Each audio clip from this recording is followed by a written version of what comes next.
Here. Senator Rothfuss. Here. Senator Wasserberger. Excuse. Chairman Anderson. Here. So we have a quorum, and We our have a quorum.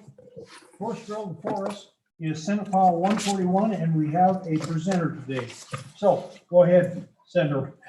Thank you, Senator Mr. Perkins. Chairman. Mr. Chairman, members of the committee, this is a little bill that I'm running. It's really pretty simple in its concept. Mr. Chairman and members of the committee, when we talk about detainer cases, oftentimes we refer to them as eviction cases. And so in most eviction cases in Wyoming, with a few exceptions, are actually forcible entry and detainers, or FEDs, oftentimes called that. And so this deals with FEDs. And what it is mostly about allowing, this day and age, there's a lot of landlords who are like, have one or two properties, maybe three properties, and they're landlording those things. And they basically draft their own contracts. They're doing this without lawyers in large part.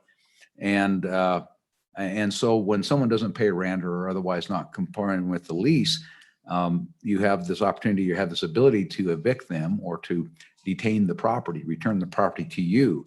And there's a very specific legalized process. You have to basically you present an order, and it has to be done within not less than, I think, 5 days and not more than 12 days. And there's this expedited hearing where you serve that to them and they have to be served. And then they have to show up at a certain time for the judge. And then the judge goes through this, and usually they work about like this. They say, well, you're here because most 99% of the time you haven't paid your rent. Is there any particular reasons why you haven't paid your rent? And if they don't have a reason that provides some kind of an excuse that is recognizable under the law, then if they're not ready to pay their rent, then basically the judge will award an order allowing them to basically, they have 3 days to remove themselves from the property. And even before that, you have to notice them. And my experience is generally once they actually get served with this order for them to appear, most time then they move. I mean, it's just the gig is up. They have to leave because they know that they're going to get thrown out if they haven't paid their rent. And of course, right now there's eviction stays and things like that in place. But moving forward, what this is oftentimes they have to go find a lawyer to do this, and it gets very expensive to go get rent. And oftentimes, particularly in places that don't have high rent, the deposits aren't that high. And even though most contracts allow them to recover attorney's fees, it's not really very significant because these people can't pay their rent. They certainly don't have the ability to pay attorney's fees. Oftentimes they're judgment proof, and there's just not much you can do to get out this. So what this does, and many of these people are very familiar with the process. They can do the process. The process is very exacting. If you don't do it at any point in time, the judge will throw the case out.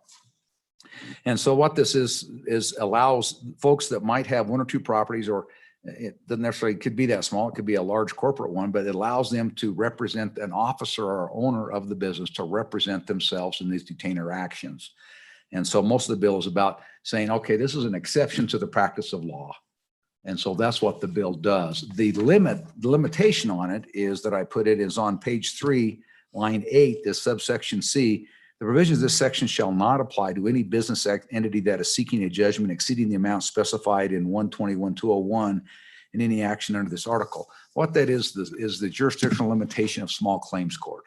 So what oftentimes you get is you get a judgment that gets them out of the house, but you also get a judgment for rent. You might get a judgment for costs and maybe attorney's fees if that's in the lease, and you get that judgment. That can get very big very early because sometimes there's per day penalties and all these things. So ultimately, this limits the judgment so that that in doing that, the judgment has to be basically $7,000. I think it's $7,000, right? It's either $6,000 or $7,000. So the judgment for money is limited to that, but getting the property back, they can get the property back. And more than that is just you want to make. I think you just want to provide some protection because oftentimes these people don't appear, and you just want to provide some protection to make sure that that there's a, you're just not letting them go crazy and end up with a $40,000, $50,000 judgment against them. Just if they're going to do that, they ought to be getting an attorney and doing that. At least that was my feeling in doing this. And that's the bill and what it does. And I'll stand for questions, Mr. Chairman. Any questions for Mr. Chairman? Yes. Senator Perkins, do you see this as affecting the tenants' rights in any way? I don't, nothing comes to mind, but tell me what you've thought through on that. I don't think so, because like I say, the process is very rigid about what it has to happen. There has to be a certain notice given that's set forth in the statute that has the notice requirements. Those have to be complied with. You have to demonstrate that they were served, personally served, which means it has to be in person, or at their place of work, or with somebody over the age of 14 who's at their home. You have to have a personal service. And that has to happen within a short period of time, and then they have to show up at this hearing. And my experience is that when the judge shows up at the hearing, he looks at all the pre-filings, and if they're not in order, he won't grant, the judge, he or she does not grant the order. So it doesn't change the notice rights. It doesn't change the defenses under the lease. It doesn't change any of the defenses that the tenant might have. Now, if he does it and the tenant shows up with an attorney, they have the right, if that happens, that the judge can adjourn and vacate, and reset the hearing for later on, so that both can have an attorney in either event. But so anyway, but yes, I don't see this affecting the tenant rights. And like I say, my experience is the vast majority of these cases, once they're served with that notice to appear in front of the judge, they're gone within a day or two, just because they know that most people know the result of what that hearing is going to be. One more question, Mr. Chairman. You bet. Thank you. And as I read this only applies to corporate and business tenants and representation. It doesn't apply to a circumstance where you have a landlord and a tenant that's their renter for their residence. Is that correct? Right. So right now, if you actually own the property outright, so the name is in, let's just pick a name. We'll say the name, the landlord is Jim Anderson and Chris Rothfuss is the tenant. Yes. You always have the ability to represent yourself in court. So the landlord in this case can go as an individual and represent himself in court. But if it so happens that he has that limited liability company, he can't represent himself. Thank you. Oh, he can't if he's LLC?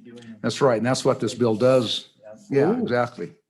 Oh. Mr. Chairman, that's what this bill does. It allows him to represent the LLC without an attorney. Gotcha. That helps. Any other questions? Other questions? Other questions? I have quite a bit of experience with this. I had some apartments in a city north of Casper, and I got a lot of judgments out of judges.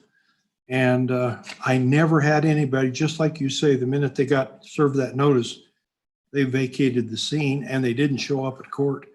And so I got a lot of judgments, but never any money. Never any money. No other questions? No other questions? Anyone else like to speak on this bill? Anyone else like to speak on the bill?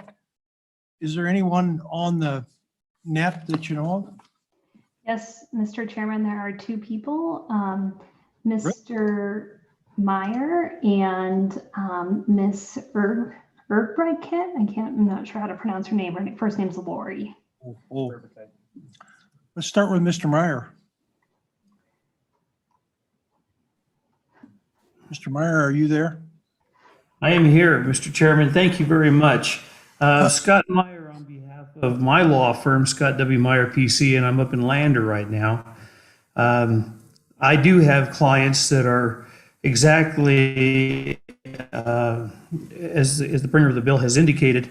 My clients are very sophisticated. They may have LLCs or S corps or what have you they might have, but they know exactly what they're doing. It just doesn't seem reasonable to have an attorney there that might end up charging him $500 or $1,000 just to be there for when nobody else shows up. It makes a lot of sense. Everything that the good senator has brought up is exactly true. I look at this and think this is a waste of time and money for my clients. Not that I don't like sending bills, mind you, but this is one of those situations where it just does not make a lot of sense. And quite honestly, if I had any criticism about this, it would be the fact that neither the bar nor the legislature has brought this up way in the past, because it's been long overdue. This is a very good bill, and I stand in support of it. And I would stand for any questions. Any questions for Mr. Meyer? Any questions for Mr. Meyer? Thank you, Mr. Meyer, for joining us today. Thank you very much. And next is Ms. Erbriket. Yes, Mr. Chairman. excuse me, Lori Erbkite with the Wyoming Realtors, and I hate to disagree, but actually we have brought this up before. And this is proof that if you have a really good idea, if you just live long enough and stay in the business long enough, it'll come back. Over 20 years ago, the Wyoming Realtors brought this forward. We had it in a very much different format, and that could have been the issue, but it didn't even get a second in the committee. So we are delighted to see it come back. And I do want you to know that a lot of real estate companies across Wyoming also do property management. Now, that property management agreement, the lease itself is between the tenant and that real estate office. It is, they are not a third party per se. It is a lease between the two. So we're reading this that actually the real estate broker could go represent themselves now in this issue. I personally had a forcible entry and detainer action that I commenced on behalf of my husband and I this summer. The case itself took a shorter period of time than getting through the security up the elevator and checking in. If you have the documentation, you give it to the judge, they have it all right there in front of them. I had the ledger, when they paid, when they didn't pay, how much they owed, done and done. And it literally took less than 5 minutes. I did get a quote because I didn't know if I really wanted to go, quote unquote, play attorney. But I did check with an attorney that does forcible entry and detainer actions in my hometown. And I was told it would be $1,000. So the forms are online. They're easy to fill out. It's very, very simple. You get a copy of the lease, you have a copy of your ledger, you fill out all the forms, and boom, you go in and the judge looks at it. In this instance, the tenant did come to the court, but unfortunately she was 20 minutes late and it only took 5 minutes. So she kind of missed out on that. But I will tell you, you will make an awful lot of people very, very happy if you pass this bill. $1,000 for 5 minutes worth of appearance in court seems a little high. We love our attorneys, but this is certainly an issue that we have looked at for many, many years. And oh, I was just thrilled when I saw it on the list this year. So we are in strong support and hope that you will pass it forward. All right, any questions for Ms. Erbkite? Any questions? I think she's a strong maybe. What do you guys think? Okay, any other testimony? Anybody else? Anybody else? Nobody else on the No, tube? Mr. Chairman, nobody else on Zoom. Okay, all right. We'll close public comment and committee. What's your pleasure? Move the bill. Second. Moved and seconded the bill.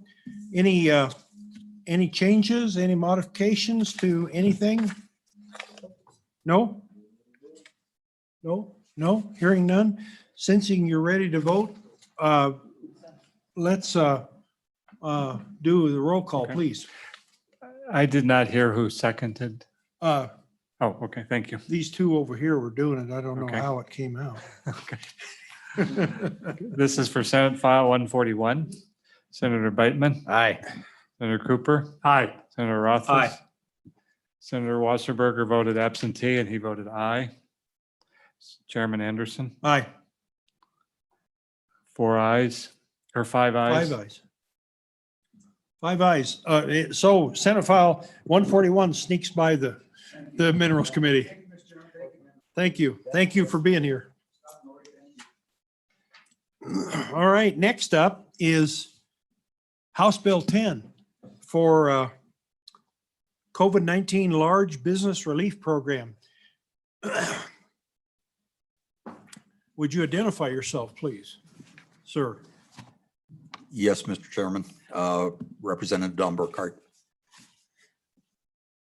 May I proceed? You go, man. Thank you, Mr. Chairman. You go, This man. is House Bill 10. It's a joint committee meeting or joint minerals interim committee topic, and I'm the designated presenter. So what you have is the Large Business Relief Program. This program started last summer when we were considering a special session, did not make the special session. was held over figuring we would have a second special session, which never occurred. And so worked its way through House Minerals once we went into the real session this year. So what it does is it sets up a relief program for large businesses in the state. And these large businesses, in a lot of ways, kept our economy going in 2020. I know my own community, one of the very large businesses kept all their employees employed. Those employees bought vehicles. They spent money with the small businesses and restaurants. And frankly, without that, I'm not sure how the economy in my community would have ended up. And I know that occurred in some other communities. So what it does is it establishes what an eligible business is. And I'm on page 2 of the bill. Business had to be established before the date of any orders on COVID-19. It's a publicly or privately owned company and not a government entity, and paid not less than $1 million in taxes assessed on real property, or $10 million in gross payroll in Wyoming, and has its principal operations in Wyoming and employed not less than 100 full-time employees. In Wyoming, there are approximately, I believe the number is around 390 businesses with 100 or more employees. And put that in perspective, there are 19,000 businesses with less than 100 employees. And even with those with 100 employees, it's still a fairly steep hurdle to cross. And I think in the long run, you're looking at less than 24 companies would qualify for this. Mr. Chairman, I know some of you are familiar with the bill as it was during the interim, and I'll point out the differences that were made by committee as we worked the bill. So talks about required closure and what that means for businesses, and includes in required closure curtailment of normal business as well as complete closure. One of the changes that I'm on page 3, line 18, is covered period. Because this was written in 2020 originally, it was necessary to remove any reference to 2020 dates. You can't put a bill post date. So what it changed was covered period, and it means any CARES Act money effective and prior to December 31st of 2021, and would take into account some of the potential CARES money that may come from CARES 2 or 3, or reversions from the original CARES Act. Created a stipend program on page 4, and set up that businesses may apply to the business council for the program, and that the council has certain criteria. For example, on page 5, the applicant has to submit an expenditure plan for the money. Yes, Mr. Chairman. No, I was just going through the bill. Yeah, There yeah. are new members on the committee. Yeah, I okay. apologize if I was Okay, going all too long, Mr. Chairman. Yeah. And then another stipulation is on page 5, Romanet 4, had to have not less than 25% reduction in April, May, June of 2020 compared to April, May, June of 2019. And again, that's another control on the funds. So going over to page 6, again, how to determine the actual losses and that. And this was an addition added by the Business Council that streamlines their ability to do this. In effect, what it says is, you made so much money, you lost so much money, what's the difference? And includes anti-double dipping requirements. So if they got some other monies, they have to be subtracted out prior to them getting any sort of stipend. Stipend is limited to 1.5 million for an eligible business. And they can only be made from funds in the CARES Act and no other funds in that. And then there are stipulations to maintain operations in Wyoming, provide a report, repay all funds. And then the next major change, I'm on page 8, Romanet 11, is that there is a 21-day calendar day window to make application. This was a change inserted by the committee, worked with the business council on, so that we avoid the first in, first come, first serve, so to speak, method of giving it. They get all the applications and then they make a decision, and that goes on to Romanet 11, that they rank them by largest loss. Largest loss gets money first, and then on down the list. And it's, again, comparing the same months in 2020 with the months in 2019. The other thing is that there was a change from what was done in the interim, in that it does not specify. There was a $10 million maximum amount in the account. It was limited to that. That has been removed in favor of Section 2, that says it will come from, and this was a change made by House Appropriations, that it will come from unobligated funds that were appropriated during the special session in 2020.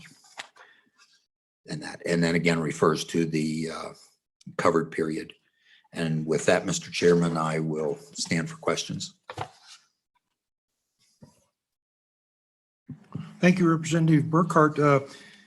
That they can do that on my question on that Section 2, what is reverted for appropriated in 2020. Can they do that? I thought we were limited to spending it in 2020. Mr. Chairman, it is my understanding that there will be carryover amounts and reverted amounts that could still be applied. And House Appropriations has taken the position that they would like to see all of those monies first before they make a decision on which bills get how much. Good. Yeah, Chairman. questions? Yes. Just on that, original CARES had a hard expiration date. The little update that was passed before the end of the year provided some more flexibility. And that's why Section 2 can now exist, but it couldn't have existed when the Minerals Committee first drafted it. So we have this possibility now. And as Representative Burkhart noted, the discussions are that there will be reversions. I haven't heard recently what those numbers look like, but there's an expectation of reversions existing. Thank you. Good. Mr. Chairman, Yes. what I've heard is that the reversions may exceed 100 million. Wow. Other questions for Representative Burkhart? Yes. Thank you, Mr. Chairman. Representative Burkhart, maybe I'm missing it, but is this for Wyoming domiciled companies only? Mr. Chairman, Yes. Senator Cooper, yes, it's for companies with their primary operations, their principal operations in Wyoming. There are some companies that are not Wyoming companies, but have their principal operations here. One of our largest gas producers is their corporate offices are in Denver, but the majority of their employees and all of their business occurs in Wyoming. Other questions? Other questions? Mr. Chairman. Yes. So on Section 2, and incidentally, Representative, I'll say that I appreciate the changes that were made by the House. I think they were all solid improvements. Section 2, so that I understand it, there will likely be a substantial amount of reversions, more than would potentially be utilized in this. So how do you see an allocation taking place as these reversions are looked at? We'll say 100 million comes in, which is honestly consistent. I've been hearing 60 to 100 is what I've been hearing. Who knows what shakes out. So tell me about how you see the prioritization taking place or allocation taking place with regard to Section 2.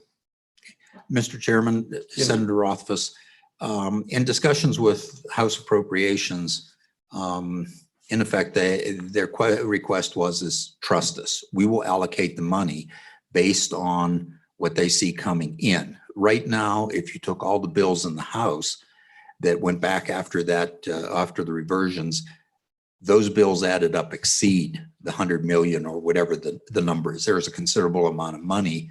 House Appropriations foresees a special session in order to, in effect, divvy up that money, and has asked House members who have bills such as this one if we would be patient and allow them to do their appropriating out of that money. And so, Mr. Chairman, I will trust House Appropriations to appropriately divvy up that money and allocate it as they feel is necessary. Follow up? A different question, Mr. Chairman. Hey, before you get off that Go question. ahead.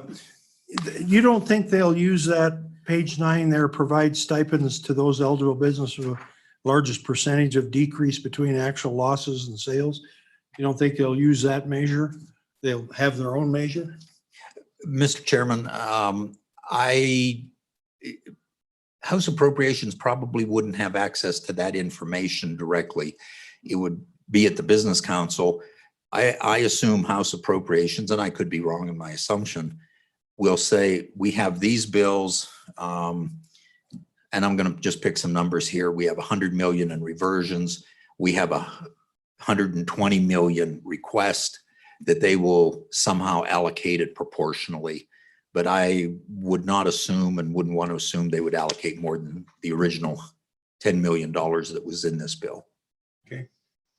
Follow up? Yeah, Mr. Chairman, and that's what I was getting at, was the Roman at 12 on page 9 and kind of thinking through how this is carried out.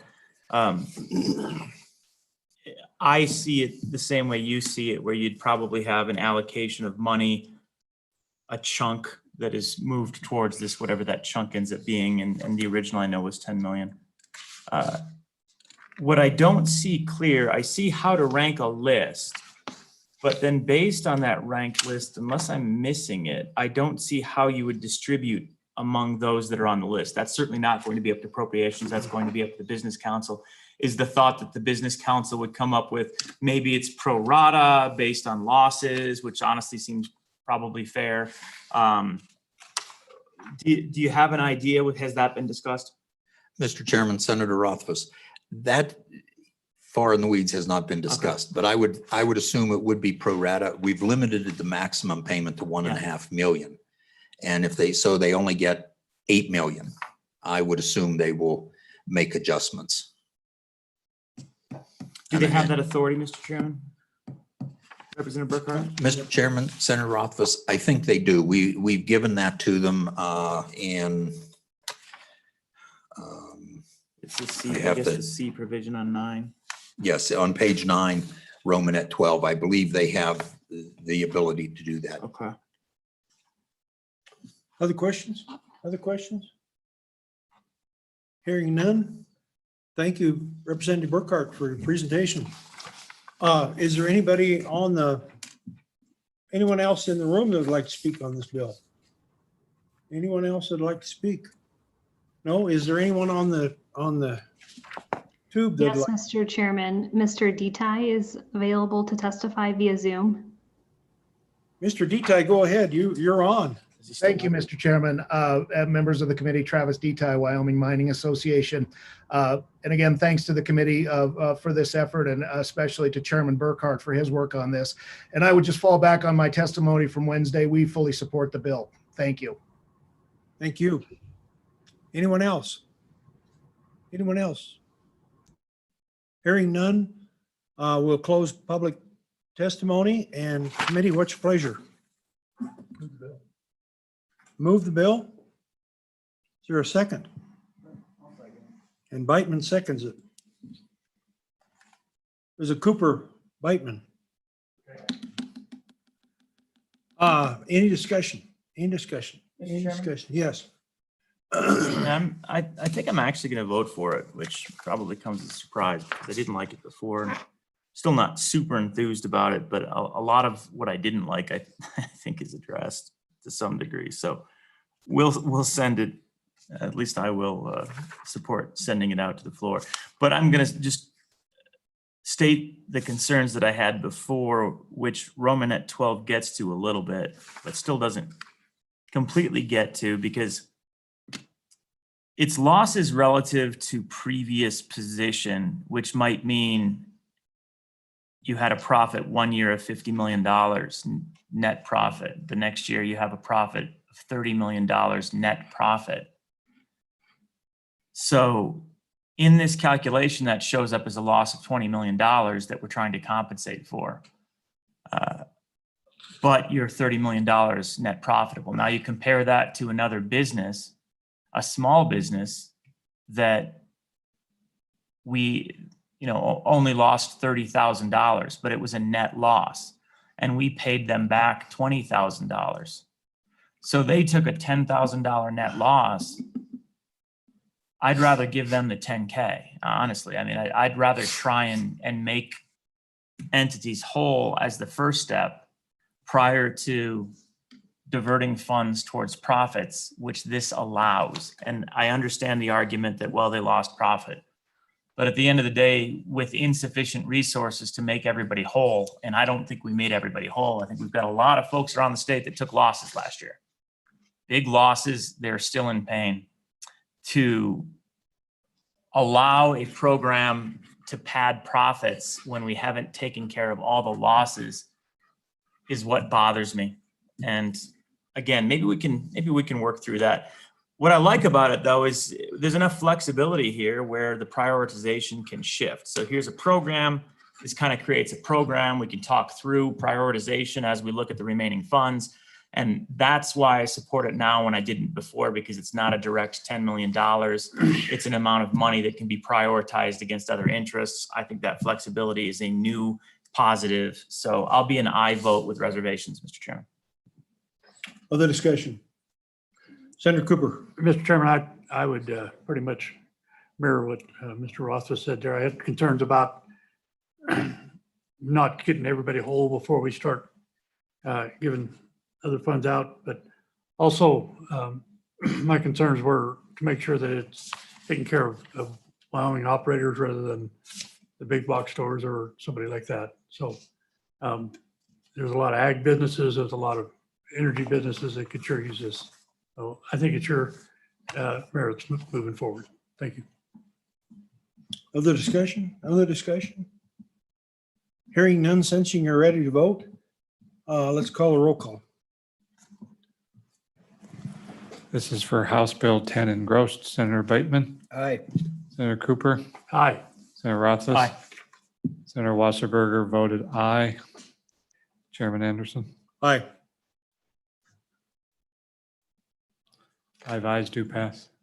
You squeaked by, Burkhart. Squeaked by, Don. Yep, you squeaked by again. Who would like to run this on the floor?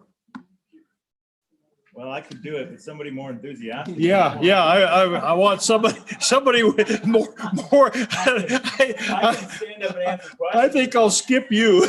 That would be my advice. Yeah, I guess have Was do it. He's not here. Yeah, he's on a holiday. He might not be here when we come up on the floor though either. Cooper, are you ready for this? I think you can do it. Rather lack the experience, but with the good representatives, assistants, I'll do my best. Yep, he'll help you. He'll help you. All right. All right.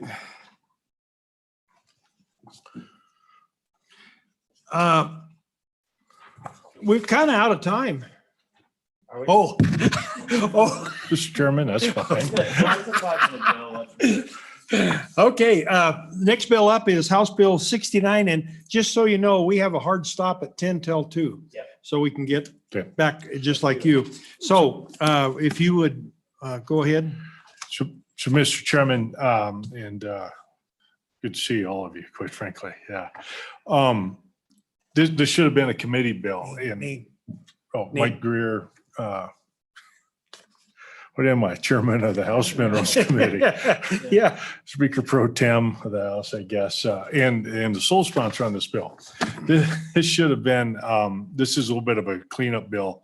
The way I look at it from the committee, Brian Fuller, our LSO attorney, had pointed out to me that we had several banking bills where banking fees are implied and that we didn't have a clearly established in statute regarding the rulemaking process for fees. You know, Commissioner Fortner's going to testify. They always do rulemaking. I think I asked those questions during some of our committee meetings. So long and short of this bill is it just simply sets out that the commission will set their fees using the rulemaking process. It mirrors exactly what they're doing right now. Make sure we've got consistency, make sure that we actually have a constitutional delegation of our authority to the agency. So that's what it does. We have with some blockchain bills. You look towards the back. You know, there's rental purchase agreement, Money Transmitters Act, residential mortgages, and then the also the digital asset custodial services. These were all things that have kind of rolled along, and when we did the legislation, we really didn't put in this rulemaking authority, this consistency. Here's the beauty of doing something like this. I pulled it out. Commissioner Fortner called me, goes, you know, our Chairman Greer, whatever my name is today, he says, you know, while we're doing this, it'd be very nice if we could refund or give credits when we find our fees are too much, or our fees, because our fees have to match up with the services they provide. So the House amendment, which is in a grossed copy, and I'll just read this part, is just simply the commissioner may, after review and consideration of actual and projected revenues and expenditures in the current fiscal year, decrease the aggregate amount of an installment and bill proportionally lower amount to each financial institution subject to the assessment. Just simply a way, if the fee's too large and the account's building too much, they don't need it. Speedy Banks may be a great example of this, where it's really expensive to get the first 3 set up, but the next 3 might be half the cost. Then they can start to reduce those fees. So that's probably as quick as I can go, Mr. Chairman. I'd be more than happy to answer questions. Very well done. Very well done. I have a question. If they have the first 3 and they charge them quite a bit, then they start decreasing it, will they go back on the first 3? So Is that what we're thinking? Chairman Anderson and Commissioner Fortner's in the back of the room, but they also, remember, they pay an annual fee for review that's continual. So, you know, whether they charge the initial fee and reduce that down the road, they probably will, but that would be by rule. That would be established there. But it would be the annual oversight. I'm using the wrong term, fee. So. Questions for the presenter? The presenter was quick. It was too quick for me. I couldn't follow it. Any other questions? No questions? No questions? Thank you, Representative Greer. Thank you for being with us today. Yeah, no, glad to be here, gentlemen. I think we have another presenter in the audience even.